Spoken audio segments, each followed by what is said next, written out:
Hello, everyone, and welcome to the pre-proposal judges training.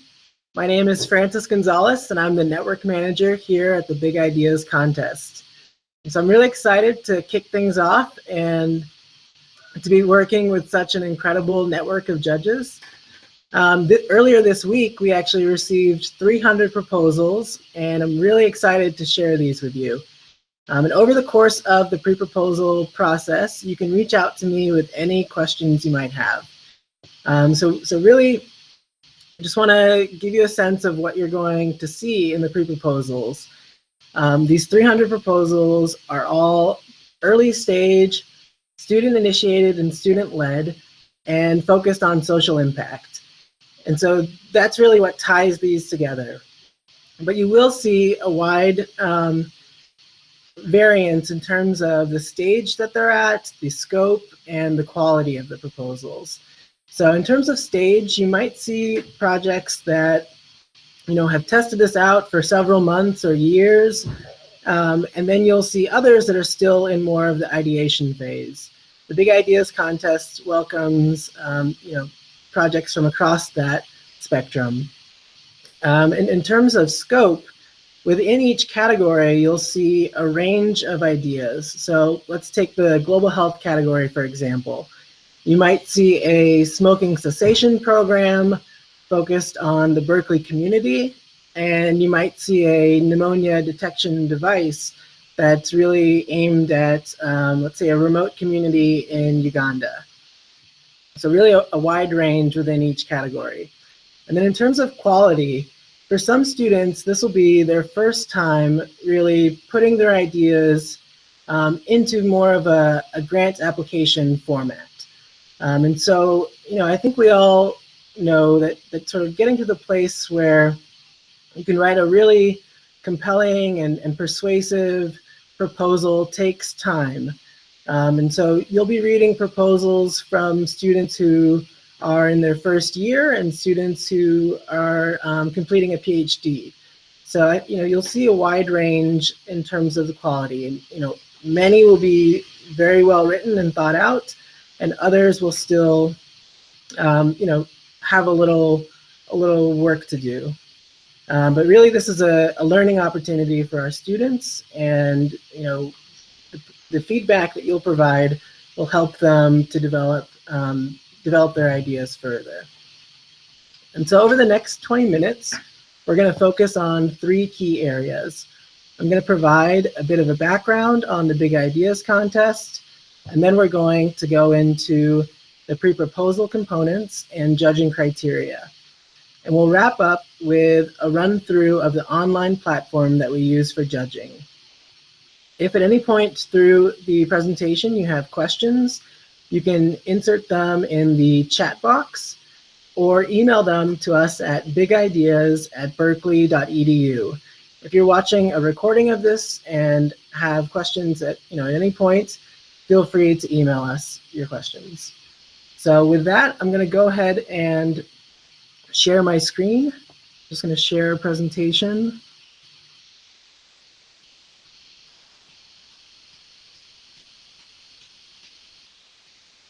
Great.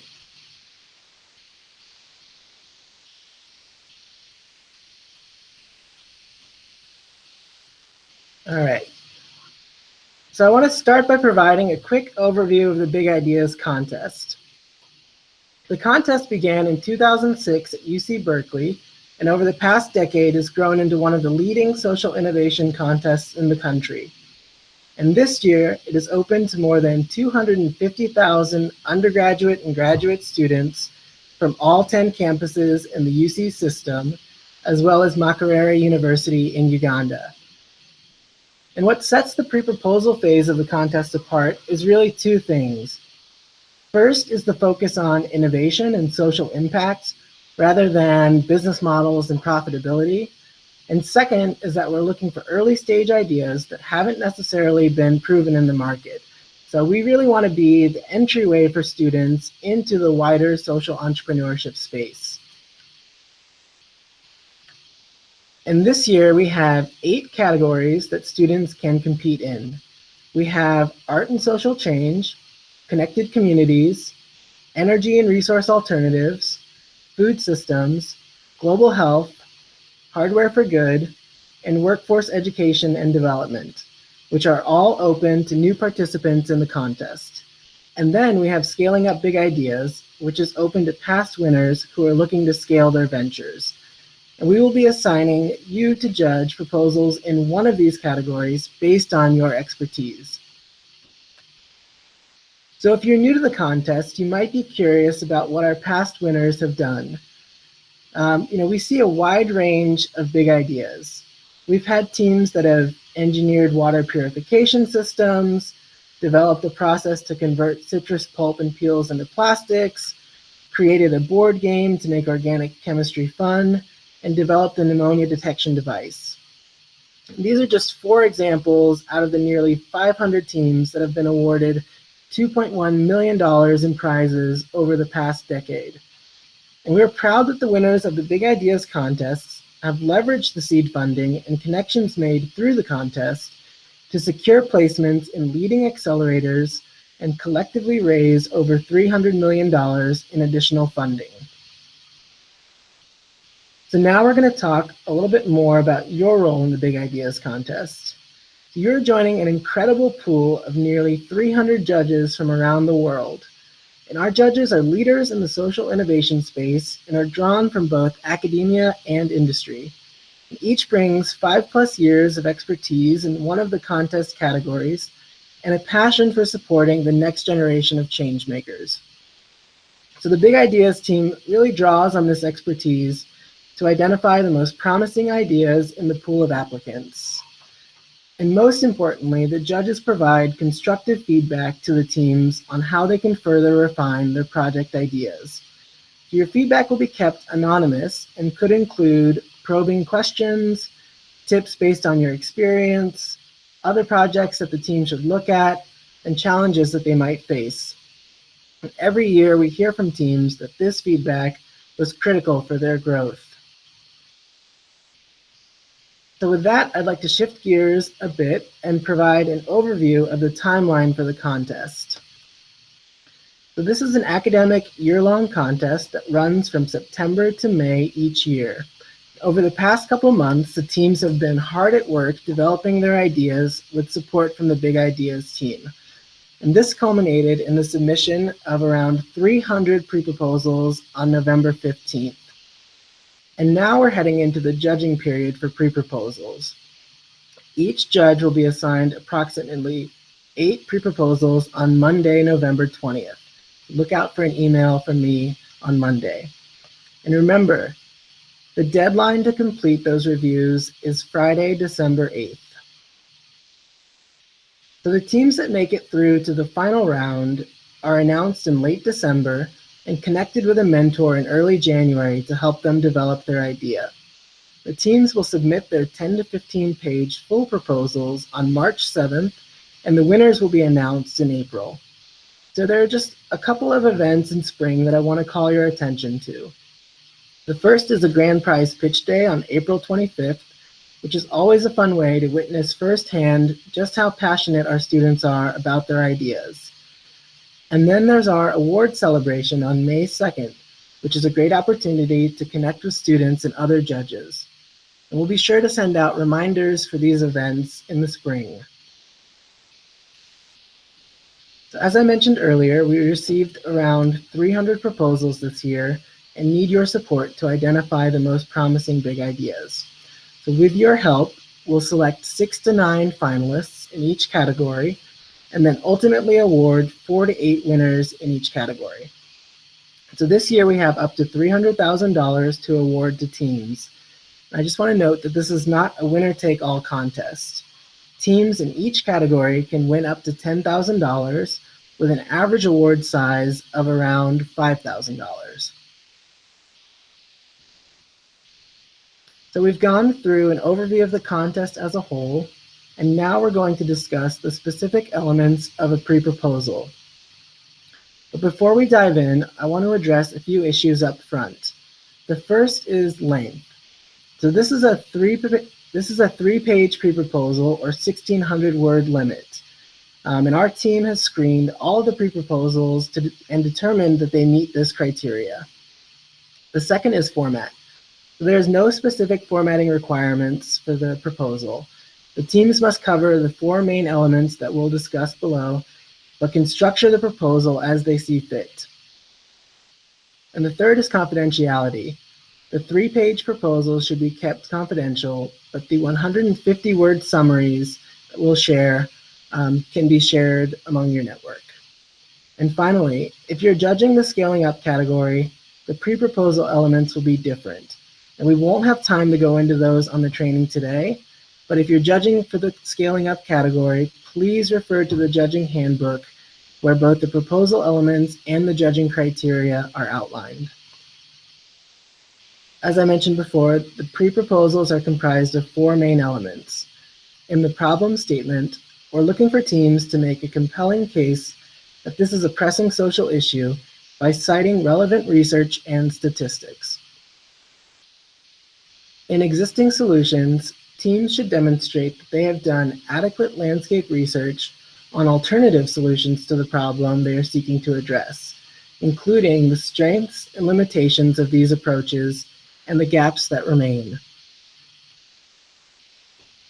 In proposed innovation, the proposals should describe how the project works, the impact they hope to have in the first year of implementation, why their approach is better than existing solutions, and how they plan to address potential challenges. As a reminder, the emphasis of the pre-proposal round is on creativity and innovation. Teams are not expected to have working prototypes or fully fleshed out implementation plans at this point.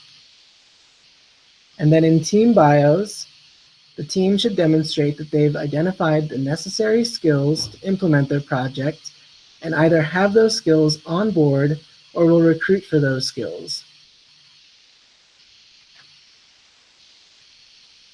So we've talked about the different components of the pre-proposal, and now we're going to shift over to how they are evaluated. As I've mentioned before, the #1 criteria in this round is innovation. This is really the extent to which the idea is novel or creative in addressing the problem and is worth 40% of the score. The second criteria is the project's potential for impact, and this is worth 20% of the score and is the extent to which the problem is well-defined and addressed by the proposed innovation. Next is viability, worth 15%, and this criteria relates to how feasible the project is, considering the team's experience and understanding of the market and community needs. Also worth 15% is the category challenge, which is the extent to which the proposal meets the specific goals of the category. And finally is the overall quality of the proposal, worth 10%. This is the extent to which the proposal is professional, persuasive, and well-written. Please note that the judging platform will take care of this weighting for you. I also want to note that you will be receiving a document with 150-word summaries of each proposal in your category. This will help you get a sense of the wider pool of ideas and how the ones you've been assigned compare to the rest. So now we're going to quickly run through the online judging platform. For those of you who have judged before, this should be a review. We're using the same online platform as last year. And you can find PDF instructions on how to use the platform in the judging handbook, which is located on the judges page of our website. So when you go to the WiseHive online judging platform, the first page will be your login, and we will be emailing you on Monday, November 20th, your password, and your username will be your email. So the landing page will have the proposals that have been assigned to you for review. On the left-hand side, you will see a reminder of the instructions, and you can click the green review button to open up a submission.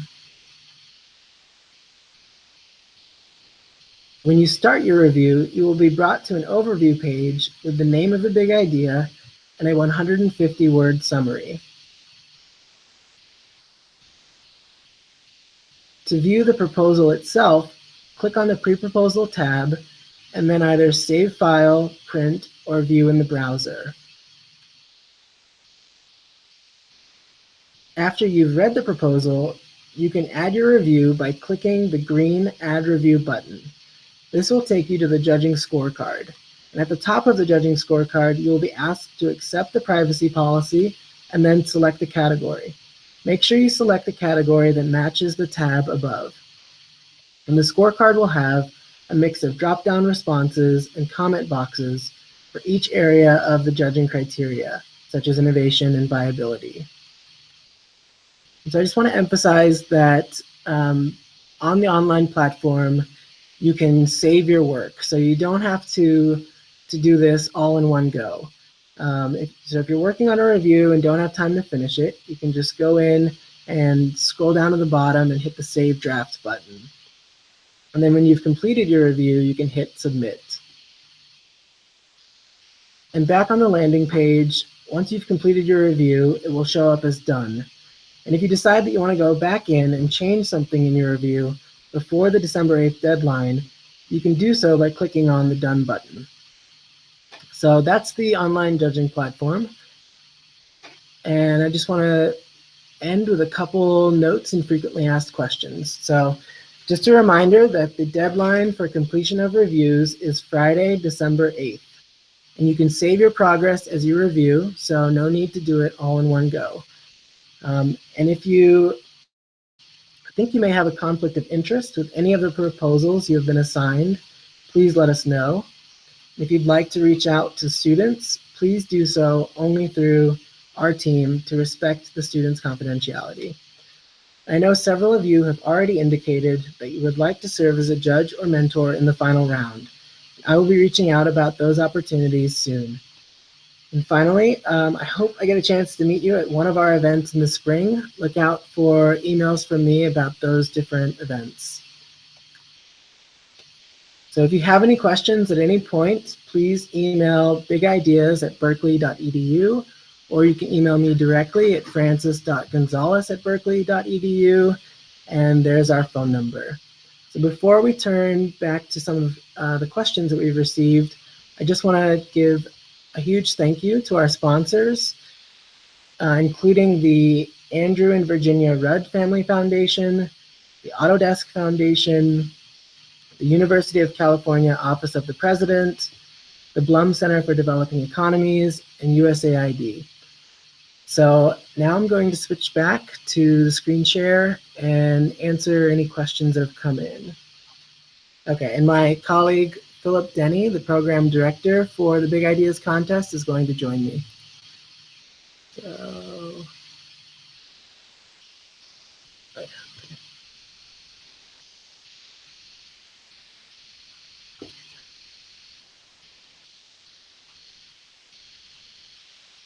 There we go. okay. So we got a few questions in while Francis was talking, and I was keeping a lookout on those. So the first question, and Francis, you can answer this one, is what should I do if I would like to put a Big Ideas applicant in touch with an organization colleague that I'm connected with? Yeah, so I think at this phase, the best thing to do is to reach out to us. Shoot us an email either to the bigideas@berkeley.edu account or to me directly, and we'll help put them in touch, just kind of coordinate that communication. But that would be great, and I'm sure the students would really welcome that. We just want to kind of be the mediator in those situations. We've fostered many connections like that in the past. The second question I've gotten from Amanda Brief, and maybe I can take this one, is what is the structure with which Berkeley UC system receives equity IP rights and royalties, et cetera, for winning companies?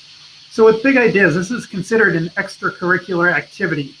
As such, students do it in their own time and not with university resources other than the mentoring and advising they receive from Big Ideas. Therefore, the IP remains with the teams. There's no royalties that Big Ideas take. These are such early stage ideas that they're really not even at that point yet. But for all intents and purposes, all of that remains with the teams at this point. And then I think we had one other question about the scope of the competition last year in terms of the numbers of teams that made the pre-proposal round and the final round and how many eventually won awards. Yeah, so last year we received around 325 proposals, and then we We promoted 55 into the final round and ultimately awarded 45 teams anywhere between $2,000 and $10,000. And those were the 3 questions we got, but if there's any other questions along this entire process, Francis is a great resource. You can email him or bigideas@berkeley.edu with any other questions you have. If you're watching this video at a later date, just reach out to us and we're happy to support you throughout the review process any way we can. And that's it. Yeah, I'll be sending an email with all the next steps on Monday, November 20th. And remember, deadline December 8th to submit your reviews, and reach out to me with any questions. Good luck and thank you. Yeah, thanks so much.